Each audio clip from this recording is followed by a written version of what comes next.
రాజకీయ నాయకులు గెలవాలనే తపనతో ఉన్నప్పుడు ఎలక్షన్ ముందు హామీలు ఎంతటికైనా సరే ఇస్తూ ఉంటారు.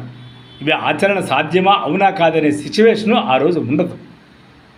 అట్లా జగన్మోహన్ రెడ్డి నవరత్నాలు ప్రకటించినప్పుడు ఇవన్నీ జరిగే పనే అని జనం అంతా అనుకున్నారు. అయితే ఆయన వచ్చిన దానిలో 99% నేను హామీలు నెరవేర్చినానని కూడా చెప్పుకున్నాడు. ఇక చంద్రబాబు నాయుడు గారు అన్నా క్యాంటీన్లు బాగా మంచి పేరు వచ్చింది. ఇంత చేసిన ఆ అన్నా క్యాంటీన్ తీసేయడంతో జగన్మోహన్ రెడ్డికి చెడ్డ పేరు కూడా వచ్చింది. ఇప్పుడు అదే పరిస్థితి చంద్రబాబు నాయుడుకి కూడా. వాలంటీర్ వ్యవస్థ ఎంతో కొంత మంచిదనంగా పేరు సంపాదించుకునింది. వాళ్ళకు 10,000 ఇస్తానన్నారు. చివరికి ఆ వాలంటీర్లు ఉంటారో లేని ఒక అనుమానాన్ని క్రియేట్ చేయడం అనేది చంద్రబాబుకు కూడా అంత మంచిది కాదు. పేరు మార్చైనా వాలంటీర్లు నిర్వహించకపోతే ఖచ్చితంగా ఈయనకు కూడా ఆ చెడ్డ పేరే వస్తుంది.